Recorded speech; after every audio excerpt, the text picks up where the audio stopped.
আমরা গত ক্লাসে ফ্যারাডের সূত্র দিয়ে যে ম্যাথমেটিক্স ছিল সেগুলো আমরা করেছি।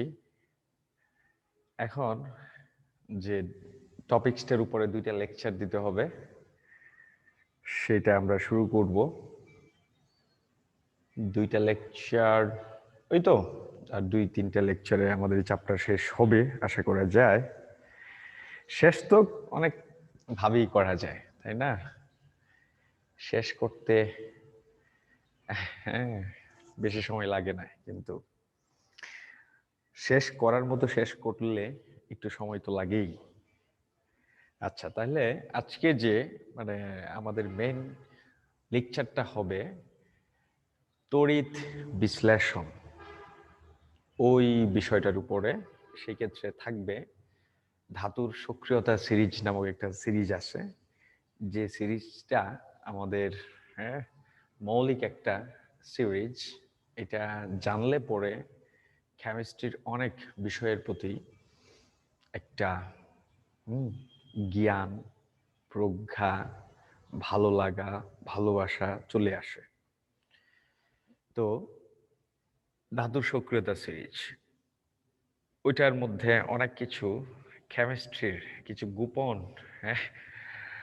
কাহিনী বা রহস্য জড়িত।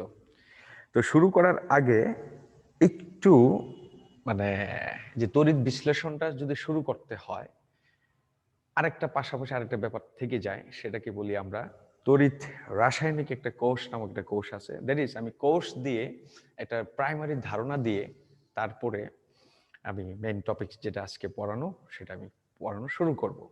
অলরেডি তোমাদের এসএসসি লেভেলে কেমিস্ট্রিতে এরকম ড্যানিয়েল কোষ, দ্যাট ইজ গেলভানিক কোষ, কিংবা ড্রাই সেল, এগুলা ছিল যতটুকু আমি জানি। তাহলে ওই জায়গার মধ্যে যে বেসিক তোমরা যে নলেজটা নিয়ে আসছো, সেটা যদি কারো মোটামুটি থাকে, তাহলে পরে এই বিষয়গুলো তার সে সহজেই, আমি যদি নাও পড়াই সে পারবে, এরকম আর কি। আর যদি কোনো সমস্যা ওই এলাকায় থেকে থাকে, তাহলে যাদের এই সমস্যাগুলো আছে তাদের ক্লিয়ার হয়ে যাবে। তাহলে আমি শুরু করলাম। রেকর্ড তো দিয়েছি। কোষ, ইটস নট জীবদেহের গঠন, ও কাজের একক কোষ, সেটা না। কোষ এটা এই ক্ষেত্রে আমরা বলি সেল। সবকিছুই ঠিক আছে। বায়োলজিতে তুমি কোষ বলো, দেখা তো যায় না? হ্যাঁ, বায়োলজিতে কোষ বলো, এটা cell, but in chemistry we are referring it's a instrument. তো সেটা কি? কোষ। কোষ যার মধ্যে রাসায়নিক ক্রিয়া বিক্রিয়া, বিদ্যুতের ব্যাপার ঘটানো হয়, সেটাই হচ্ছে কোষ। সংজ্ঞা শেষ। তাহলে সেক্ষেত্রে এখন কোষ 2 ধরনের হয়ে থাকে। একটু ধারণা দিয়ে আমি আমার কাজ শুরু করছি। দেখো, একটা হচ্ছে তড়িৎ বিশ্লেষ্য কোষ, তড়িৎ বিশ্লেষ্য কোষ। আরেকটা হচ্ছে তড়িৎ রাসায়নিক কোষ, তড়িৎ রাসায়নিক কোষ, তড়িৎ রাসায়নিক কোষ। একটাকে বলা হয় ইলেকট্রোলাইটিক সেল, আরেকটাকে বলা হয় ইলেকট্রোকেমিক্যাল সেল। তো তড়িৎ বিশ্লেষ্য কোষ এবং তড়িৎ রাসায়নিক কোষটার দেখতে কেমন, ছবিটা কেমন, একটু আমরা চলো কাজটা করি। তার আগে একটু এক্ষেত্রে বলে নেই যে এর মাধ্যমে তড়িৎ শক্তি থেকে আমরা রাসায়নিক শক্তি পেয়ে থাকি, রাসায়নিক শক্তি পেয়ে থাকি। অর্থাৎ তড়িৎ শক্তি থেকে আমরা রাসায়নিক শক্তি পেয়ে থাকি এই মাধ্যমে। আর ওইটা হচ্ছে ঠিক উল্টো প্রক্রিয়া, যে রাসায়নিক শক্তি থেকে আমরা পেয়ে থাকি তড়িৎ শক্তি। কেমন? তড়িৎ শক্তি। এই যে 2টা কোষ। তড়িৎ বিশ্লেষ্য কোষের গঠনটা, এটা আমরা বিস্তারিত যে চ্যাপ্টারের শেষের দিকে এগুলো কিছু আলোচনা আছে। যেমন তড়িৎ বিশ্লেষ্য কোষ হয় এক প্রকোষ্ঠ বিশিষ্ট, একটা পাত্রের মধ্যেই ঘটনাটা সংঘটিত হয়ে যায়। আর তড়িৎ রাসায়নিক কোষটা, এটা ভিন্নতা আছে। সাধারণত 2 প্রকোষ্ঠ বিশিষ্ট হয়, 2টা পাত্রের মধ্যে 2টা তড়িৎ দ্বার দিয়ে এইটা কোষটাকে সম্পন্ন করা হয় সাধারণত। আবার কিছু স্পেসিফিক ক্ষেত্রে দেখা যায় এক প্রকোষ্ঠ বিশিষ্ট হয়ে থাকে। আর থাকলেও মাঝখানে মানে অ্যানোড এবং ক্যাথোডের মাঝখানে একটা ব্যবধান থাকবে, কখনোই দুটো একত্রে হবে না। যেমন শুষ্ক কোষ মানে ড্রাই সেলের কিন্তু প্রকোষ্ঠটা একটাই, কিন্তু যে অ্যানোড এবং ক্যাথোডের মধ্যে কিন্তু পার্থক্যকরণ ব্যবস্থা ওই জায়গায় ছিল। তো যাই হোক, এইগুলো প্রশ্নটা এদিক থেকে একটা প্রশ্নও আসবে, প্রশ্নটা পরে ওই জায়গায় গিয়ে আলোচনা করলেও হয়ে যাবে। তারপর প্রশ্নটা লিখে রাখো যে তড়িৎ বিশ্লেষক কোষ এবং তড়িৎ রাসায়নিক কোষের মধ্যে পার্থক্য পরীক্ষায় আসে 2 নম্বরের জন্য, অনুধাবনমূলক প্রশ্ন। এটা ভয়ানক ইম্পর্টেন্ট। তাহলে তুমি প্রশ্নটা সাজিয়ে ফেলো, তড়িৎ বিশ্লেষক কোষ ও তড়িৎ রাসায়নিক কোষের মধ্যে পার্থক্য 2 নম্বরের জন্য আসে। কেমন? আর পার্থক্যটা তুমি এরই মধ্যে হয়ে যাবে, আমি যখন এই নর্মাল বর্ণনাগুলো দিচ্ছি সেক্ষেত্রে হয়ে যাবে। দেখো তাহলে একটা ছবি, এটা স্কেমেটিক ডায়াগ্রাম আমরা এঁকে ফেলি, কেমন হবে সেটা। এক প্রকোষ্ঠ বিশিষ্ট এটা একটা পাত্র, কেমন? তো এই পাত্রটার মধ্যে একটা লেবেল করে দিলাম। হ্যাঁ, সেক্ষেত্রে আমরা তো জানি এই যে এইটা হচ্ছে কোষের মধ্যে একটা দ্রবণ, কেমন? কোষের মধ্যে দ্রবণ, এই দ্রবণের মধ্যে একটা ধাতব দণ্ড কি থাকে, এরকম ভাবে নিমজ্জিত থাকে একটা বাম পাশ দিক থেকে। এটা কনভেনশনাল, যদিও ব্যাটারির মধ্যে বাম পাশ ডান পাশ বলতে কি বোঝায় সেটা তুমি নাও বুঝতে পারো, কিন্তু এটা কনভেনশনে আমরা এইভাবে এটার স্টাডিটা করে থাকি। কেমন? এই দুইটা ধাতব দণ্ড এটার সেম মানে হতে হয় এবং একই মাপের হতে হয়, না হলে সমস্যা তৈরি হবে। সেক্ষেত্রে এটা যেহেতু তড়িৎ থেকে রাসায়নিক শক্তি, একটা ব্যাটারির ব্যবস্থা লাগবে, যেটা হচ্ছে ওই তড়িৎ শক্তির উৎসটা, কেমন? এগুলা এটা হচ্ছে পজিটিভ, এটা বলছি আমরা নেগেটিভ, কেমন? আর এই ক্ষেত্রে এটা পজিটিভ, দ্যাট ইজ এই দণ্ডটার অংশটা পজিটিভ, এটা হচ্ছে তোমার নেগেটিভ। তাহলে এটা হচ্ছে ব্যাটারি, তোমরা তো জানোই। আর এইটা আমি লিখে নিচ্ছি যে অ্যানোড, অ্যানোড, আর এটাকে বলা হয় তোমার ক্যাথোড, ক্যাথোড। ওকে, তাহলে এই যে একটা মানে চিত্র দেখতে পাচ্ছি, হ্যাঁ, আর এটা নিশ্চয়ই জানো কিনা তোমরা, অ্যানোডে জারণ বিক্রিয়া সম্পন্ন হয়। অ্যানোডে কি হয়? জারণ হয়, কেমন? আর ক্যাথোডে কি হয়? বিজারণ হয়। এই ব্যাপারগুলো একটু হ্যাঁ তুই জানলে। অ্যানোড, এটাকে কিন্তু অ্যানোড বলছে বা অ্যানোড তড়িৎদ্বারও বলা যায়, অথবা তুমি যদি অ্যানোড তড়িৎদ্বার, তড়িৎদ্বার, তড়িৎদ্বার বলতে কি বোঝায়? তড়িৎদ্বার এই যে দ্রবণের সাথে যে দণ্ডের যে একটা সম্পর্ক, হ্যাঁ, একটা সম্পর্ক স্থাপিত হয়, এটা আমরা যে নার্নস্ট একজন মানে বিখ্যাত বিজ্ঞানী, ওনার একটা সমীকরণ আছে, এটাকে বলে নার্নস্টের ইকুয়েশন। ওই ইকুয়েশনের মধ্যে এই যে তড়িৎদ্বার, হ্যাঁ, তড়িৎদ্বার এটাকে বলে ইংলিশে ইলেকট্রোড, আর সলিউশন মানে দ্রবণের মধ্যে একটা আন্তঃসম্পর্ক আছে। এই সম্পর্কের ফলেই বিদ্যুতের ব্যাপারগুলো মানে বা এই কাজটা সম্পন্ন হয়ে থাকে। আমি বিস্তারিত এখন ঢুকলে হবে না, এটা পরবর্তী তোমাকে জাস্ট ধারণা দিচ্ছি। অ্যানোড তড়িৎদ্বার, আর এটাকে বলবো ক্যাথোড তড়িৎদ্বার, তড়িৎদ্বার অর্থাৎ যে ধাতব দণ্ডটাকে আমরা এই যে ধাতব দণ্ডটাকে তড়িৎদ্বার বলছি। এই ক্ষেত্রে হয় জারণ, এই ক্ষেত্রে হয় কি বিজারণ। তুমি এই ক্ষেত্রে ধরো নিলে যে তুমি সোডিয়াম ক্লোরাইডের তড়িৎ বিশ্লেষণ করবে, তো সোডিয়াম ক্লোরাইড দ্রবণে, হ্যাঁ, জলীয় দ্রবণে গিয়ে সোডিয়াম প্লাস আর কি হয়ে যাবে? Chloride minus. এখন এটা যদি শুধু সোডিয়াম ক্লোরাইড দুই ভাবে থাকতে পারে, সোডিয়াম ক্লোরাইড খেয়াল করবে, এইটা সোডিয়াম ক্লোরাইড যদি তুমি হিট দিয়ে লিকুইড বানাও মানে গলাও, তাহলে সেক্ষেত্রে কেবল সোডিয়াম প্লাস আর থাকবে ক্লোরাইড মাইনাস। কিন্তু সোডিয়াম ক্লোরাইডটা যদি তোমার জলীয় হয়, খেয়াল করবে এটা কিন্তু খুব ইম্পর্টেন্ট একটা ফ্যাক্টর, যদি জলীয় হয়, হ্যাঁ, যদি জলীয় হয় তাহলে পরে এটা একটা এমসিকিউ আসে তোমাদের বোর্ড পরীক্ষায় এবং ভর্তি পরীক্ষায়, যে মানে গলিত সোডিয়াম ক্লোরাইডের তড়িৎ বিশ্লেষণ করলে অ্যানোডে এবং ক্যাথোডে কি কি জিনিস জমা হবে, আর যদি জলীয় সোডিয়াম ক্লোরাইডকে তড়িৎ বিশ্লেষণ করা হয় সেক্ষেত্রে অ্যানোড এবং ক্যাথোডে কি জমা হবে। তো সেই ক্ষেত্রে এটা আমি পরে আসবো, আপাতত তোমাকে একটু জানিয়ে রাখি। আপাতত জানি জলীয় হলে এটা তো সোডিয়াম প্লাস ক্লোরাইড মাইনাস, আর জল যেহেতু আছে সুতরাং সেক্ষেত্রে জলটাও কিছু পরিমাণে ভেঙে গিয়ে, হ্যাঁ, এটা অল্প পরিমাণে ভাঙে, এই ব্যাপারটা। জলীয় হলে ওই দ্রবণের মধ্যে আয়ন থাকবে, H প্লাসও থাকবে, হাইড্রোক্সিল। যদি গলিত হয়, এখন জলীয় আর গলিত তো নিশ্চয়ই বুঝো, গলিত বলতে সোডিয়াম ক্লোরাইড ছাড়া এই জায়গায় অন্য কিছুই নাই, কেমন?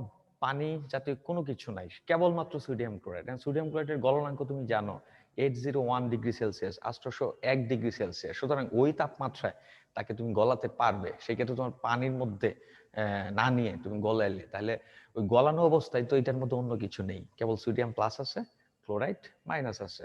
আমরা ডেফিনেশনটা দিয়েছিলাম তড়িৎ বিশ্লেষ্য কাকে বলে। গলিত বা দ্রবীভূত অবস্থায় যারা বিদ্যুৎ পরিবহন করতে সক্ষম তারা তড়িৎ বিশ্লেষ্য। তো গলিতও হতে পারে, আবার দ্রবীভূত, মানে পানির মধ্যে যদি সোডিয়াম ক্লোরাইড দ্রবীভূত করো সেক্ষেত্রেও সে বিদ্যুৎ পরিবহন করতে সক্ষম। আচ্ছা, তাহলে এই যে সোডিয়াম প্লাস, আমি মনে করে নিলাম সোডিয়াম প্লাস ক্লোরাইড মাইনাস গলিত, এটার মধ্যে আর ওঠান নাই, হ্যাঁ, পুরো সোডিয়াম ক্লোরাইডই। তো এটা দ্রবণটা পাতলা হতে হয়, বেশি ঘন হইলে সমস্যা, হ্যাঁ, বিদ্যুৎ পরিবহনের জন্য। এটা মাথায় রাখো। এখন অ্যানোডে জারণ হয়, ক্যাথোডে হয় বিজারণ। তাহলে এটা মাইনাস, এটা হচ্ছে প্লাস। তার মানে এই যে ক্যাটায়নটা এদিকে যাবে, আর অ্যানায়নটা কোথায় যাবে? এই দণ্ডের সাথে তার একটা সম্পর্ক থাকবে।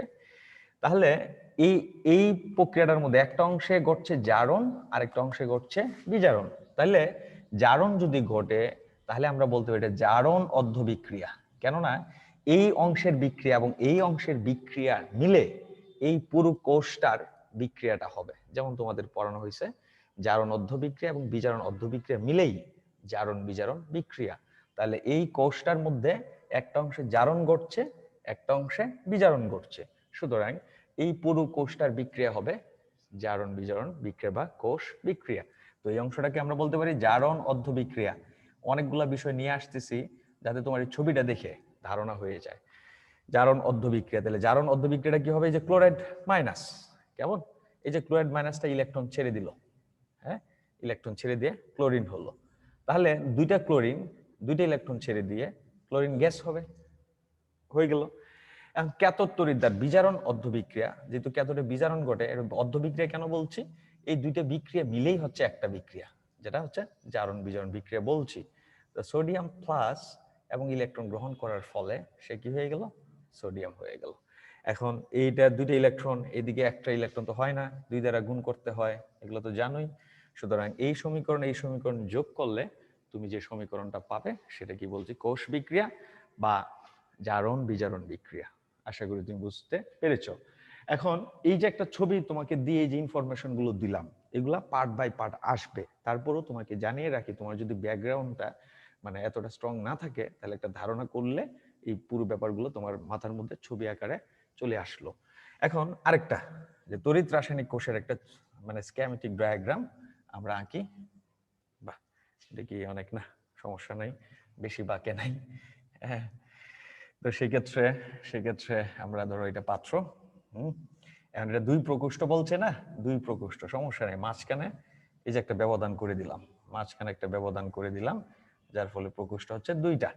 এখন এদিকে একটা তড়িৎদ্বার, এদিকে একটা তড়িৎদ্বার, যেটাকে বলছি আমরা অ্যানোড তড়িৎদ্বার। এই ক্ষেত্রে আরেকটা তড়িৎদ্বার, সেটাকে বলছি আমরা ক্যাথোড তড়িৎদ্বার। কিন্তু এই ক্ষেত্রে কি থাকবে না? ব্যাটারি থাকবে না। কেন ব্যাটারি থাকবে না? কারণটা হচ্ছে এটা হচ্ছে রাসায়নিক শক্তি, অর্থাৎ রাসায়নিক শক্তি থেকে এটা কি পাবো? আমরা বিদ্যুৎ পাবো। সুতরাং সেই জায়গায় তো ব্যাটারির প্রশ্নই ওঠে না। এই ব্যাপারগুলো তোমাদের পরিষ্কার থাকার জন্যই এই ছবিটা আঁকানো। এবং তোমরা পড়েছিলে ড্যানিয়েল কোষের মধ্যে, হ্যাঁ, এই জায়গায় একটা লাইট, কেমন, বাল্ব যদি রেখে দাও তাহলে এটার থেকে কি পাবে? তুমি কি পেয়ে যাবে?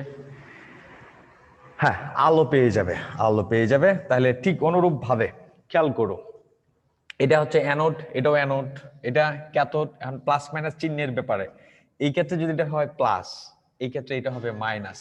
এগুলা কিন্তু ভুলবে না, যে কোনো একটা মনে রাখবে। কেননা ডিরেকশনটা তড়িৎ থেকে রাসায়নিক, এটা রাসায়নিক থেকে তড়িৎ, সুতরাং কনভেনশনটাও কি হয়ে যায়? উল্টে যায়। এটা মাইনাস, এটা হচ্ছে কি তোমার প্লাস, কেমন? এটা একটা প্রকোষ্ঠ, এটা আরেকটা প্রকোষ্ঠ। যদি বলি তোমার এই যে তুমি পড়েছিলে ড্যানিয়েল শেল, হ্যাঁ, জিঙ্ক, এরপরে সালফেট, কেমন, 2- এটাকে বলছিলে জিঙ্ক দণ্ড বা জিঙ্ক তড়িৎদ্বার। আর তাহলে এটা যে কপার ছিল, মনে করে দেখো, কপার 2+, এটা হচ্ছে তোমার সালফেট 2-। সুতরাং এটা কপার দণ্ড, হ্যাঁ, কপার দণ্ড। আর হচ্ছে জিঙ্ক দণ্ড, যে ধাতব দণ্ড, এগুলা তড়িৎদ্বার। এবং এটার মধ্যে ঘটবে জারণ বিক্রিয়া, এটার মধ্যে ঘটবে বিজারণ। দ্যাট ইজ এটা অ্যানোড, এটা হচ্ছে তোমার ক্যাথোড। এখন এই যে ছবি দুটো একটু তুলনা করলে না পার্থক্যটা তোমার কিন্তু সহজেই হয়ে যাবে। এবং এই দুইটার প্রকোষ্ঠের মধ্যে আয়নের একটা ভারসাম্য ব্যালেন্স রাখার জন্য একটা ইউ আকৃতির কি যেন দিয়ে দেওয়া হয়, তোমরা মোটামুটি জানো হয়তো, হ্যাঁ, ইউ আকৃতির একটা তুলাদণ্ডর মতো এরকম একটা দিয়ে দেওয়া হয়, যাতে এই দুইটা পাত্রের মধ্যে হ্যাঁ আয়নের একটা ব্যালেন্স থাকে, যার ফলে বিদ্যুৎ উৎপাদনের প্রক্রিয়াটা কনস্ট্যান্টলি হতে পারে। এরকম একটা প্রশ্নই আসে যে ড্যানিয়েল কোষ বা গ্যালভানিক কোষ থেকে অনবরত বিদ্যুৎ তুমি পেতে পারো কি? তোমার হ্যাঁ উত্তরের সপক্ষে যুক্তি দাও। হ্যাঁ, পাওয়া যাবে যদি লবণ সেতুর মাধ্যমে সর্বক্ষণ বা সার্বক্ষণিক আমরা আয়নের একটা ব্যালেন্স রাখতে পারি, then we can get electricity from that মানে সেল। কেমন? এই যে ব্যাপারটা তোমাকে জানালাম।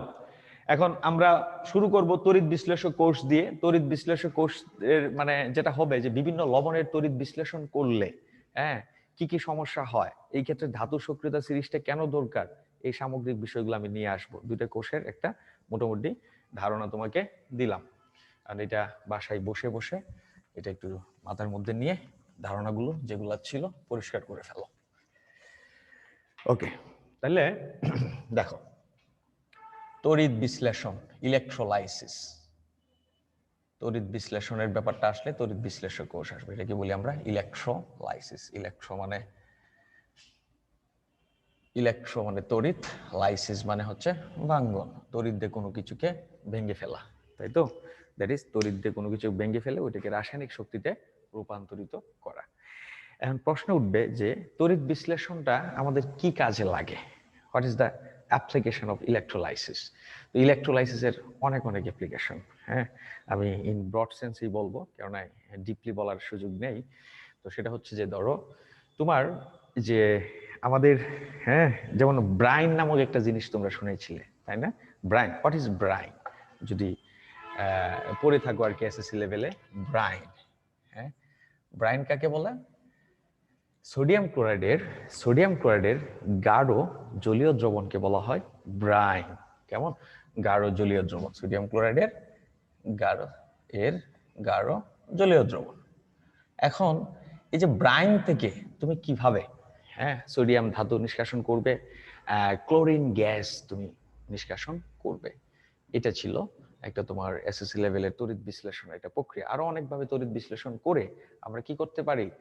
ধাতুর বিশুদ্ধিকরণ করতে পারি। হ্যাঁ, ধরো একটা অপদ্রব্য মিশ্রিত লবণ বা নমুনা থেকে আমরা তড়িৎ বিশ্লেষণ করে সেটা বিশুদ্ধকরণ করতে পারি। কিংবা ইলেকট্রোপ্লেটিং, তোমরা মনে করে দেখো, ইলেকট্রোপ্লেটিং করে মানে তড়িৎ প্রলেপন দিয়ে কোন একটা জিনিসের জারণটাকে হ্রাস করে বা ক্ষয়টাকে রোধ করে অনেক দিন পর্যন্ত তাকে হ্যাঁ সুন্দরভাবে রাখা যায়। এই যে ব্যাপারগুলো তড়িৎ বিশ্লেষণের মাধ্যমে করা হয়। এবং তড়িৎ বিশ্লেষণ করতে গেলে যে সমস্যাগুলো হয় এগুলা নিয়ে আজকে আমাদের আলোচনা। সমস্যা বলতে কি, কাজটা তুমি কিভাবে করবে, কিভাবে করলে পরে সুন্দর হবে এবং কোনো সমস্যা হবে না, এই ব্যাপারগুলোই। আচ্ছা, তাহলে ব্রাইন সোডিয়াম ক্লোরাইড গাঢ় জলীয় দ্রবণ, এটা কি বলা হয় ব্রাইন। তো ব্রাইন থেকে তুমি কিভাবে সোডিয়াম ক্লোরিন গ্যাসকে কি করবে? আলাদা করবে। আমি এটা মুছে দিলাম।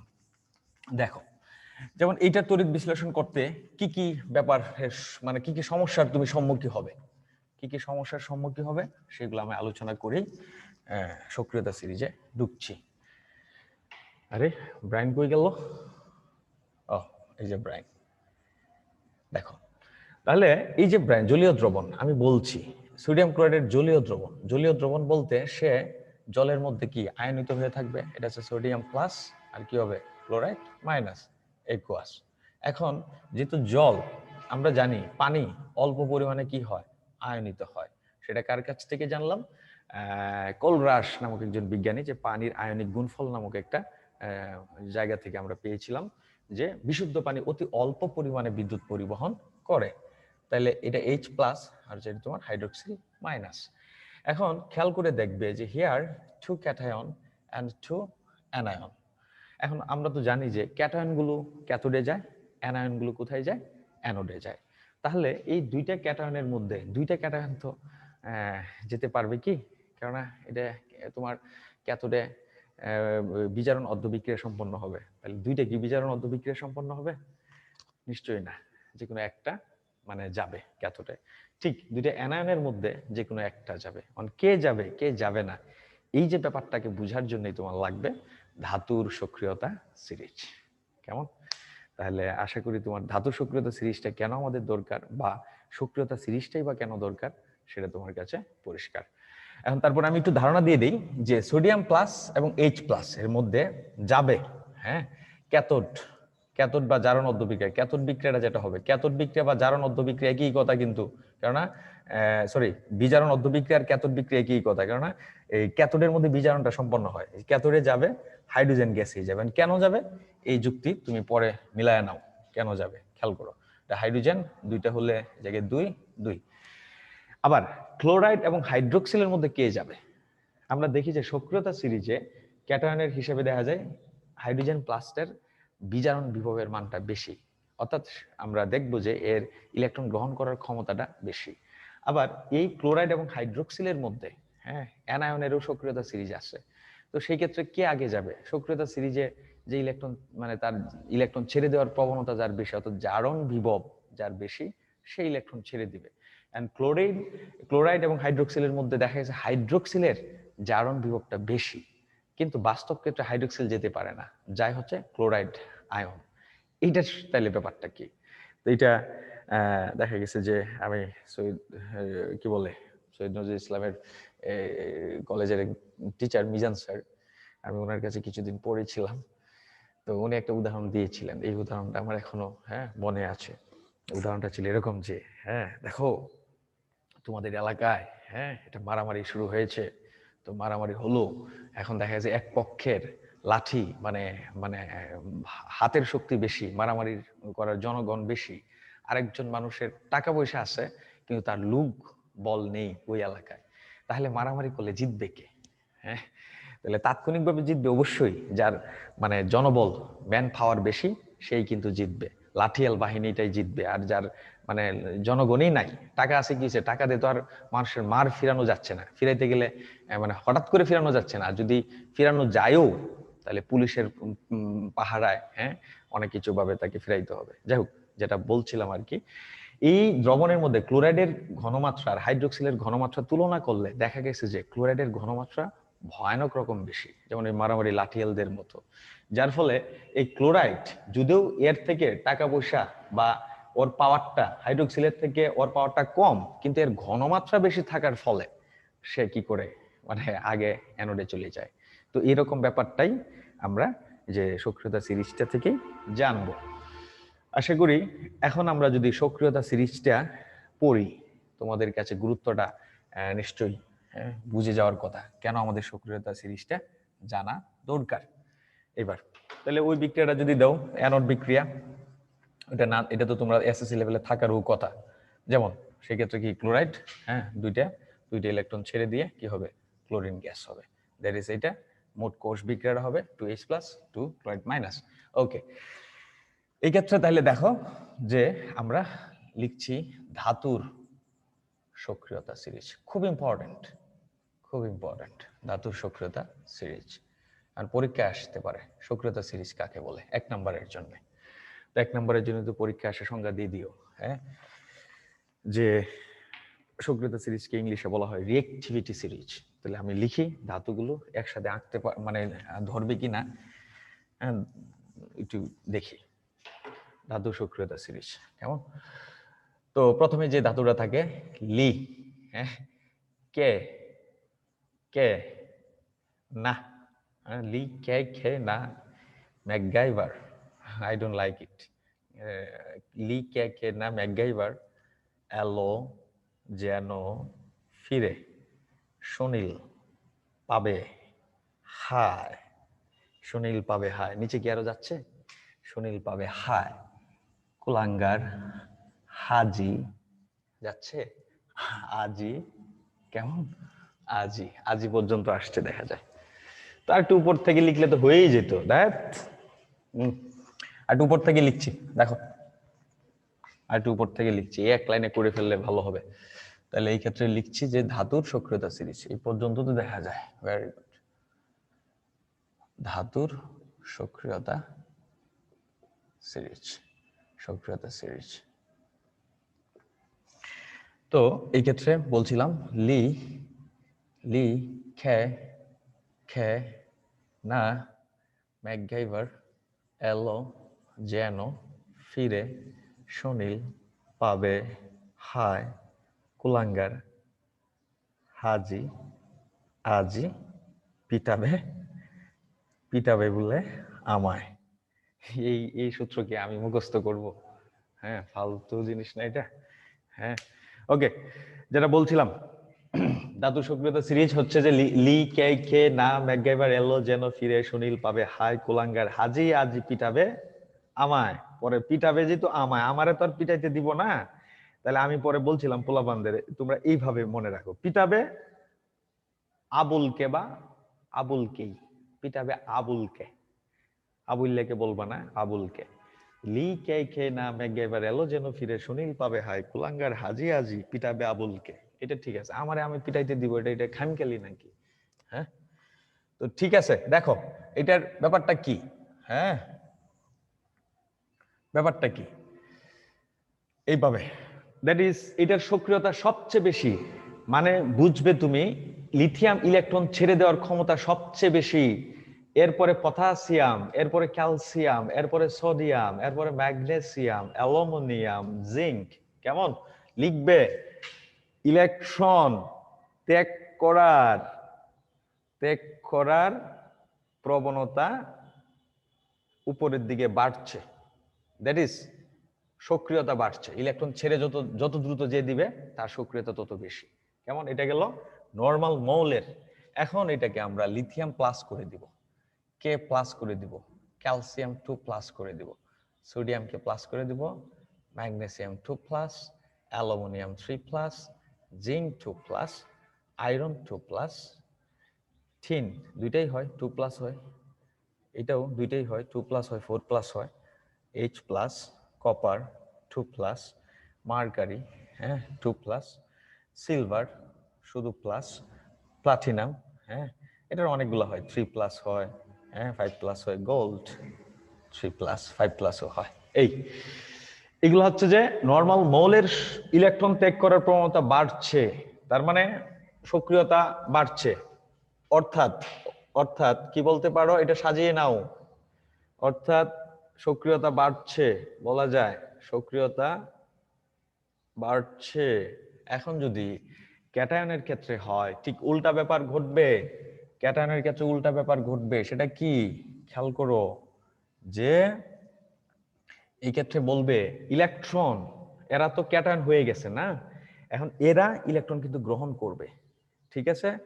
এরা যেহেতু নর্মাল মানে মুক্ত অবস্থায় ছিল, এরা ইলেকট্রন ছেড়ে দিবে আর এরা ইলেকট্রন গ্রহণ করবে। সেক্ষেত্রে লিখবে যে ইলেকট্রন গ্রহণ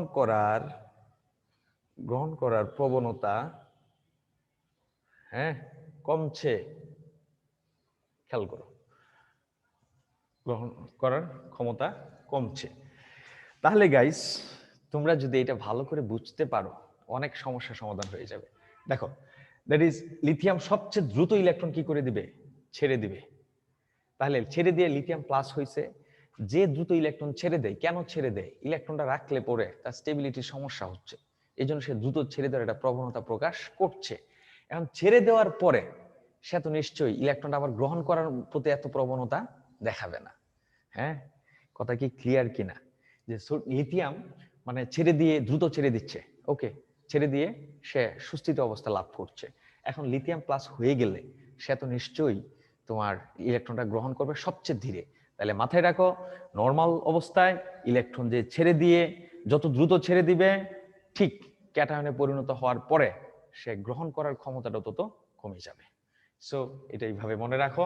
তাহলে অ্যানায়নের, এটা তো ক্যাটায়ন নর্মাল অবস্থা এবং অ্যানায়নের একটা সক্রিয়তা সিরিজ আছে, এটাও সাথে সাথে জেনে রাখো। নাইট্রেট, সালফেট, হ্যাঁ, এরপরে হচ্ছে ক্লোরাইড, ব্রোমাইড, আয়োডাইড, এরপর হাইড্রোক্সিল।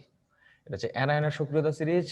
নিচের দিকে ইলেকট্রন ত্যাগ করার প্রবণতা বাড়ছে, ইলেকট্রন ত্যাগ করার প্রবণতা বাড়ছে। এই দেখো হাইড্রোক্সিলটা সবচেয়ে নিচে, ইলেকট্রন সবার আগে ত্যাগ করার কথা ছিল, কিন্তু সে ইলেকট্রনটা সবার আগে কি করছে না, ত্যাগ করছে না। তাহলে কারণটা কি? ওই জায়গায় বলছিলাম এই যে ক্লোরাইডের ঘনমাত্রার একটা সমস্যা ছিল।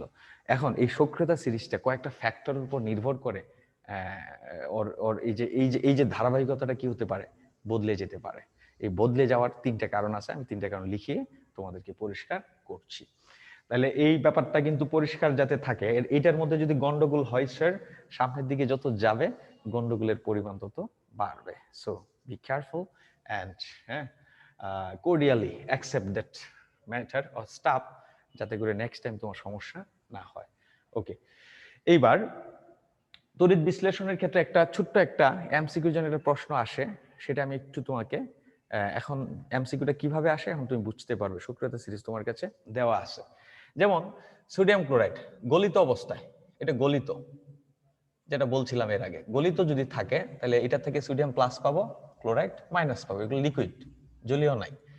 তাহলে এই ক্ষেত্রে কোনো সমস্যা নাই, ক্যাটায়ন সবসময় ক্যাথোডে যাবে, ক্যাটায়ন সবসময় ক্যাথোডে যাবে, আর অ্যানায়ন সবসময় কোথায় যাবে? অ্যানোডে। সুতরাং তোমাকে যদি পরীক্ষায় প্রশ্ন করে যে গলিত সোডিয়াম ক্লোরাইডের মধ্যে তড়িৎ বিশ্লেষণ করলে অ্যানোডে এবং ক্যাথোডে কি জমা হবে, এই প্রশ্নটা এমসিকিউর জন্য আসে, খুব ইম্পর্টেন্ট। তার মানে কি বললাম, গলিত সোডিয়াম ক্লোরাইড, শুধু গলিত সোডিয়াম ক্লোরাইড না, যে কোনো লবণ, গলিত যে কোনো জিনিসের তড়িৎ বিশ্লেষণ করলে ক্যাথোডে এবং অ্যানোডে কি যাবে। তাহলে একটু নোট করে নাও যে ওই যৌগটার গলিত অবস্থায় ওই যৌগের মধ্যে ক্যাটায়নটা ক্যাথোডে যাবে, অ্যানায়নটা অ্যানোডে যাবে। দ্যাট ইজ এই সোডিয়াম ক্লোরাইডের মধ্যে সোডিয়ামটা ক্যাটায়ন আর ক্লোরাইডটা অ্যানায়ন। সো সোডিয়ামটা ক্যাথোডে যাবে, ক্লোরিনটা অ্যানোডে যাবে। এখন যদি এটা সোডিয়াম ক্লোরাইড হয় তোমার জলীয়, এখন ওরা বলবে যে জলীয় সোডিয়াম ক্লোরাইডের মধ্য দিয়ে তড়িৎ বিশ্লেষণ করলে অ্যানোড এবং ক্যাথোডে কি জমা হবে, তখন তুমি এই সক্রিয়তা সিরিজটা কাজে লাগিয়ে উত্তর করা লাগবে। যেমন সোডিয়াম প্লাস ক্লোরাইড মাইনাস, সেই সাথে কি পরিমাণ, একটু অল্প পরিমাণ পানি কি হয়, আয়নিত হয়। সুতরাং সেই ক্ষেত্রে বলাটা এত সহজ না, গলিত অবস্থায় বলাটা যেমন সহজ, মানে জলীয় অবস্থায় বলাটা এত সহজ না, কেননা ক্যাটায়ন থাকে দুইটা, অ্যানায়ন থাকে কয়টা? দুইটা। তো সেই ক্ষেত্রে দুইটার মধ্যে একটা যাবে, কোনটা যাবে সেটা তুমি বলবে এই সক্রিয়তা সিরিজের জ্ঞানের আলোকে। কিছু কিছু ব্যতিক্রম থাকবে, সেই ব্যতিক্রম তো আমি ধরিয়ে দিব। যেমন সোডিয়াম প্লাস আর এইচ প্লাস, খেয়াল করো এই সিরিজটার মধ্যে সোডিয়াম প্লাস কই আছে? সোডিয়াম প্লাস, আর কোথায়? এই যে এইচ প্লাস। তাহলে সক্রিয়তার সিরিজের, ক্যাটায়নের সক্রিয়তা সিরিজে দেখা যাচ্ছে যে এইচ প্লাসের অবস্থান নিচে আর সোডিয়াম প্লাসের অবস্থান উপরে। তাহলে আমরা কি লিখছি দেখো তো, ইলেকট্রন গ্রহণ করার প্রবণতা কমছে, দ্যাট ইজ এইটা ইলেকট্রন গ্রহণ করবে কম, আর এইটা ইলেকট্রন গ্রহণ করার প্রবণতাটা কি থাকবে? বেশি। আর বেশি থাকলে এই হাইড্রোজেনটাই যাবে তোমার, মানে হাইড্রোজেনটাই ক্যাথোডে যাবে, দ্যাট ইজ হাইড্রোজেনটাই তোমার কোথায় যাচ্ছে? ক্যাথোডে যাচ্ছে। সুতরাং সোডিয়াম যাচ্ছে না। এইভাবে তুমি প্রশ্নের উত্তরগুলো করতে সক্ষম হবে। কিন্তু দেখো যে ক্লোরাইড এবং হাইড্রোক্সিলের মধ্যে যাওয়ার কথা কোনটার? খেয়াল করো, ইলেকট্রন ত্যাগ করার প্রবণতা বাড়ছে, দ্যাট ইজ হাইড্রোক্সিলের যাওয়ার কথা, কিন্তু হাইড্রোক্সিল যাচ্ছে না। এই যে কিছু ব্যতিক্রম, কেমিস্ট্রি মানে ব্যতিক্রম, ব্যতিক্রমটা আমাদের স্বাভাবিক, এই জন্য টেনশন এর কিছু নাই। ওকে, তাহলে আশা করি আমি বুঝাইতে সক্ষম হয়েছি। এখন বাকিটা দেখা যাবে পরীক্ষায়, যদি এগুলা উত্তর ভালো করে পারো তাহলে আমার পড়াটা সাকসেস। এই পর্যায়ে সক্রিয়তা সিরিজ আমাদের হাতে সময় আছে 4.5 মিনিট। If any query raise your hand, কেমন? আর এই 4.5 মিনিটে কোনো প্রশ্ন না থাকলে যেটা করব, যে আমাদের যে সক্রিয়তা সিরিজটা 3টে ফ্যাক্টরের উপর নির্ভর করে, এই 3টে ফ্যাক্টরের উপর নির্ভর করে এর মানে এই যে সাজানো গুছানো ব্যাপারটা ও গুচালো হয়ে যেতে পারে, বুঝছো? আমাদের একটা কথা আছে ধর্মীয় দৃষ্টিকোণ থেকে, জরুরতের কোনো মাসলা নাই। জরুরত যখন পড়ে যায় তখন কোনো মাসলা থাকে না। সুতরাং যখন দেখবো যে জরুরত পড়ে গেছে, 3টে কারণে জরুরত হয়, তখন এই গুছানো বিষয়টা গুছানো হয়ে যেতে পারে, বুঝছো? তাহলে দেখি, অনেক কথা বললাম, এখন প্রশ্ন পর্যায়ে যাই। লোকজন কি মাথার উপরে দিয়ে গেল নাকি হৃদয়ের মধ্যে পশিল, সেই ব্যাপারে কিছু আমরা আলোচনা করি। হ্যাঁ, আর ওই আরেকটা বিষয়, এই যে সক্রিয়তা সিরিজে যে মৌলগুলো দেওয়া আছে, তোমাদের বইয়ে দেখবে আরো কিছু মৌল নতুন করে ঢুকাইছে, মোরলেস এগুলা জানলেই হয়। আবার নিকেল আছে, নিকেল মৌলটাও লাগে, ক্রোমিয়ামটাও লাগে। বই থেকে যে জায়গায় গ্যাপ, মনে করো ম্যাগনেসিয়াম অ্যালুমিনিয়ামের মাঝখানে হয়তো বা নিকেল আছে, কিংবা জিঙ্ক এবং আয়রনের মধ্যে যেমন থাকতে পারে, কি থাকতে পারে, ওই যে তোমার ক্রোমিয়াম থাকতে পারে, এটা একটু অ্যাড করে নিবে। আমি ছোটবেলায় এইভাবে স্যারের পড়াইছিল লি কে না, স্যার একটা মডিফিকেশন করছি। স্যারে শিখাইছিল যে পিটাবে আমায়, পরে বলছি পিটাবে আমায় এটা হতে পারে না, পিটাবে আবুলকে। এটা ঠিক আছে, আমাকে কেন পিটাবে? এইভাবে ছন্দ বানায় নাও, এই ছন্দ পছন্দ না হইলে নিজেরা বানাও। ওকে, মেহেদী হাসান। আসসালামু আলাইকুম স্যার। হ্যাঁ মেহেদী হাসান, ওয়ালাইকুম আসসালাম, বললো। স্যার ভালো আছেন? হ্যাঁ মেহেদী হাসান ভালো, তোমার প্রশ্নটা করে ফেলো স্যার। হ্যাঁ স্যার ওই ড্যানিয়েল সেল আর হচ্ছে স্যার ওই লবণ মানে স্যার লবণ চেতো আর হচ্ছে স্যার ওই তড়িতের যেটা দিছিলেন স্যার, তড়িৎ দুইটা বিশ্লেষক। খোঁজ দিছিলেন না স্যার তখন? হ্যাঁ একটা তড়িৎ স্যার তড়িৎ বিশ্লেষক। থেকে রাসায়নিক, হ্যাঁ বলো। আর একটা হচ্ছে রাসায়নিক। রাসায়নিক শক্তি থেকে একটা তড়িৎ শক্তি। ওই মানে রাসায়নিক, হ্যাঁ হ্যাঁ। স্যার রাসায়নিক শক্তি থেকে তড়িৎ শক্তিতে যেটা হবে হুম, ওইটার মধ্যে স্যার আপনি বলছিলেন হুম। ওই প্লাস মাইনাসের বিষয়টা একটু খেয়াল রাখতে হবে। হ্যাঁ চেঞ্জ হয়ে যাবে। মানে আমি বলছি যে তড়িৎ বিশ্লেষক কোষটার যে কনভেনশন, হ্যাঁ, অ্যানোডটা থাকে প্লাস, ক্যাথোডটা থাকে মাইনাস। এটা যেহেতু তড়িৎ থেকে রাসায়নিক, এখন আমরা যাচ্ছি রাসায়নিক শক্তি থেকে তড়িৎ, দ্যাট ইজ তড়িৎ রাসায়নিক কোষে। তাহলে ক্ষেত্রে যে কনভেনশন, যে জায়গায় অ্যানোডে প্লাস ছিল ওই ক্ষেত্রে অ্যানোডে হয়ে যাবে মাইনাস, মানে এটা কনভেনশন। আর যে জায়গায় ক্যাথোডটা ছিল তোমার মাইনাস, আর ওই ক্ষেত্রে হয়ে যাবে প্লাস। এই প্লাস মাইনাসের চিহ্নটা একটু চেঞ্জ হয়ে যাবে স্যার। হ্যাঁ জি স্যার বুঝছি এখন। ওকে মেহেদি, আরো পরিষ্কার বুঝবে, কারণ আমি তো এটা জাস্ট একটু ধারণা দেওয়ার জন্য আমি নিয়ে আসছিলাম, পরবর্তীতে আমরা আরো বিস্তারিত যাবই ভিতরে। ওকে মেহেদি। হ্যাঁ এনিওয়ান, নাহলে কিন্তু ধরবো, কেমন? আর পড়াবো না, অনেক পড়াইছি, আর পড়াবো না। তো মেহেদী হাসান মুন্না গেল, নাসিম, নাসিম কোনো কথা কয় না।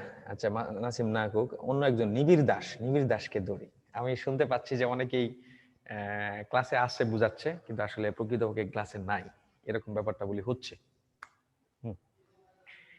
রাশেদ, রাশেদ হ্যান্ড রেজ করছে অনেক পরে। স্যার হ্যাঁ নিবিড় দাস কি কথা বলছো নাকি রাশেদ? স্যার আমার ভুলে স্যার হ্যান্ড রেজ হয়ে গেছে। হ্যাঁ হ্যালো,